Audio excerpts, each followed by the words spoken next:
Hello students. हम लोग इलेक्ट्रोस्टैट्स पढ़ रहे थे और इसके पिछले वीडियो में हम लोगों ने पढ़ा था कि डाइपोल की वजह से due to dipole electric field की वैल्यू क्या होगी। हम लोगों ने 2 पॉइंट पे इलेक्ट्रिक फील्ड फाइंड आउट किया था, एक ऑन दी एक्सियल पॉइंट और एक perpendicular line, equatorial line.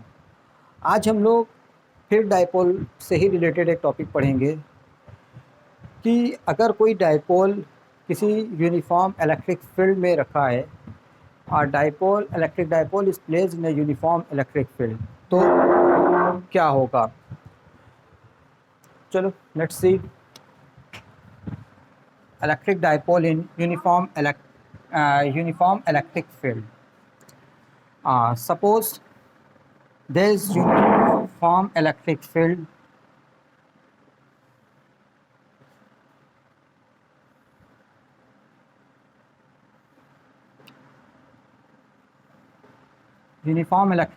E, suppose that, and a dipole is placed in this field. Suppose the dipole having the charges minus q and plus q, or the dipole having points A and B. Dipole जो है वो मतलब point A पे minus Q charge है और point B पे plus Q charge है। तो और मान के चल रहे हैं कि डाइपोल की लेंथ जो है वो 2a है और ओ जो है मिड पॉइंट है, तो ए से ओ ए और ओ से बी ए। अच्छा, अब होगा क्या, चलो देखते हैं कि होगा क्या।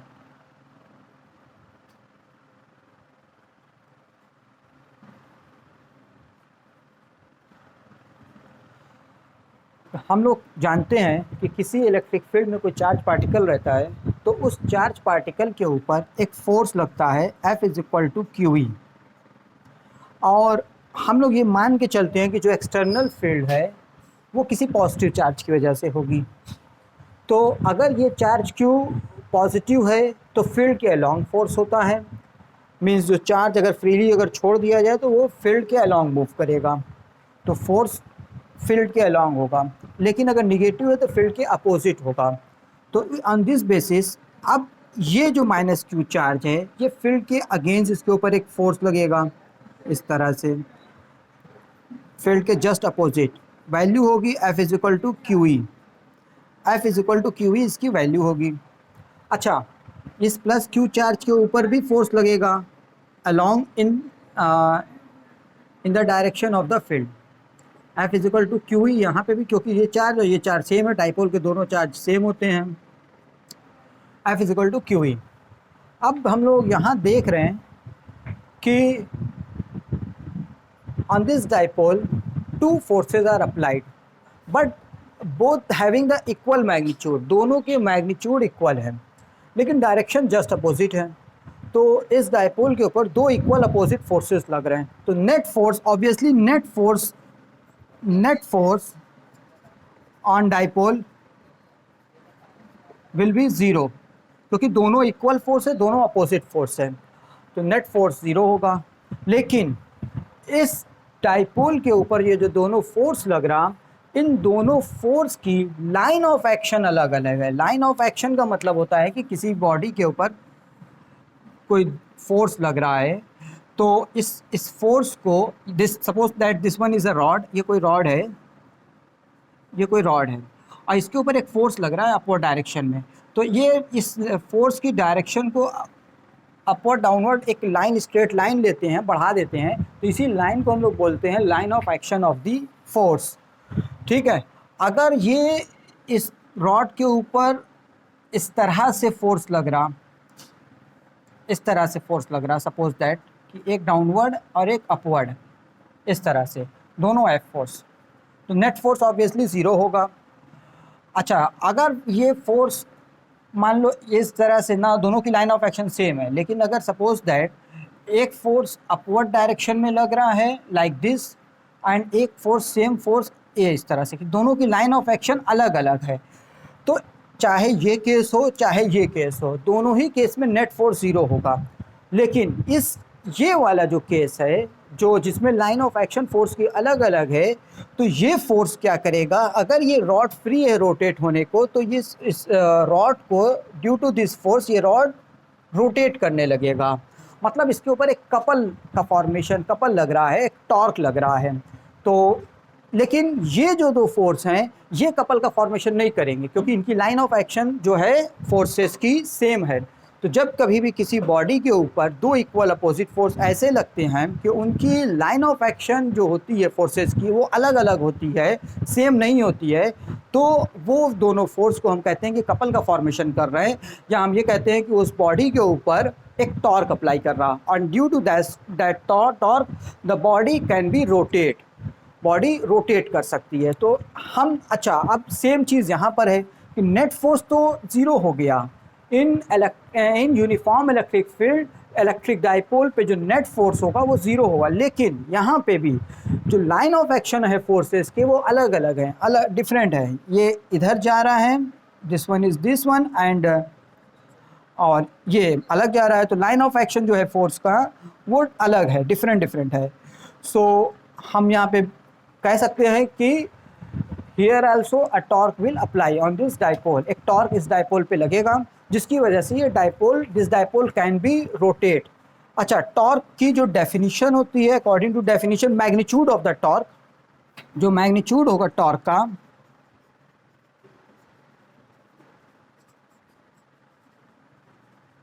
वो इक्वल होता है product of one of the force.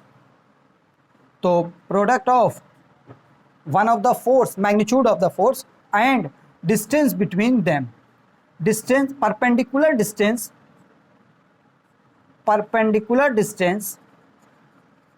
between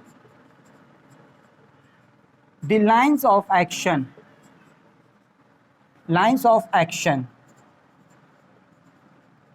of the forces, दोनों फोर्सेस के बीच की जो लाइन ऑफ एक्शन है उसके बीच की जो परपेंडिकुलर डिस्टेंस होगी वो, और कोई एक फोर्स का मैग्नीट्यूड, दोनों इक्वल फोर्स हैं, इस प्रोडक्ट को ही हम लोग टॉर्क कहते हैं। तो by this you can calculate torque as F, and perpendicular distance जो है, suppose the perpendicular distance, obviously यहाँ से एक लाइन ड्रॉ किया, एक लाइन यहाँ परपेंडिकुलर डाला, परपेंडिकुलर डिस्टेंस की बात करते हैं। तो जो दोनों फोर्सेस हैं हमारे, दिस वन और दिस वन, दोनों की जो परपेंडिकुलर डिस्टेंस के लिए यहाँ से हमने एक लाइन डाउनवर्ड डायरेक्शन में इंक्रीज़ किया, और अब ये फोर्स दोनों के बीच की परपेंडिकुलर डिस्टेंस हमारी ये होगी। तो सपोज कर ले रहे हैं कि दिस पॉइंट इज़ एन, तो A N will be our perpendicular distance by geometry में। देखो ये this angle is a theta, so this will also theta, ये जो हो गया 90 माइनस थीटा हो जाएगा।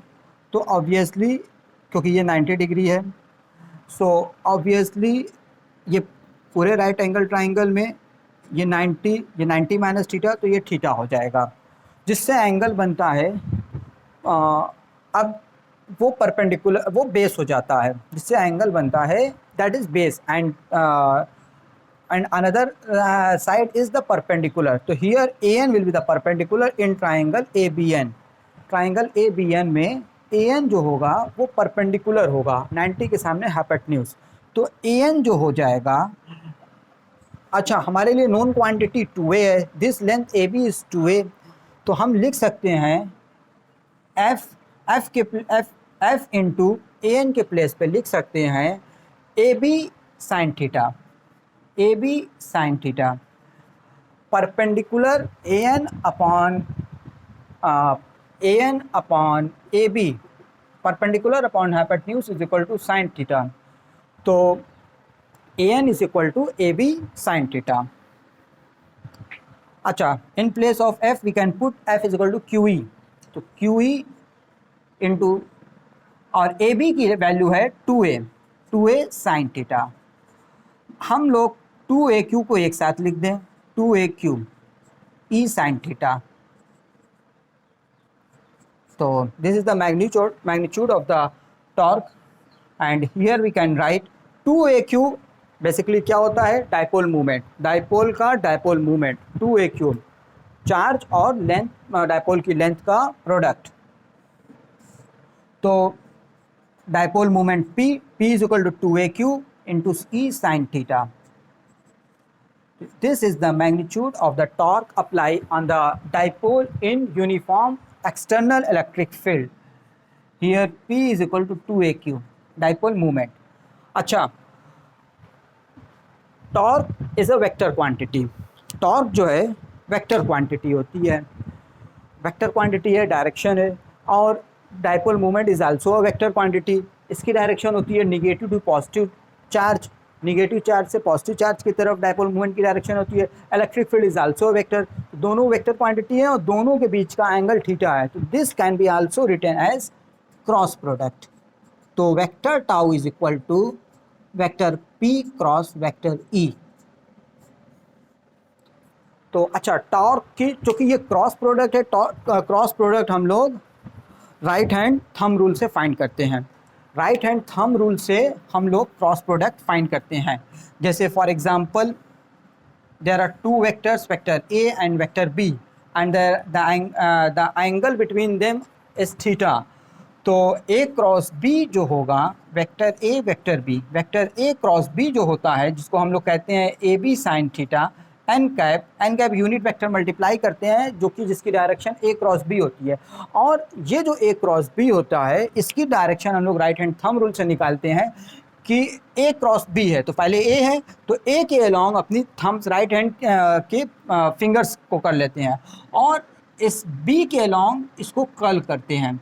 तो जो B के अलॉन्ग कर्ल किया, तो जो थंब की डायरेक्शन होगी, जो कि परपेंडिकुलर होगी, बोथ A के भी परपेंडिकुलर होगी, B की भी परपेंडिकुलर होगी। तो थंब की डायरेक्शन होती है A क्रॉस B। जैसे यहाँ पे आउटवर्ड है, बोर्ड के आउटवर्ड डायरेक्शन में, परपेंडिकुलर टू बोर्ड होगा और आउटवर्ड होगा। B क्रॉस A निकालेंगे तो इनवर्ड हो जाएगा।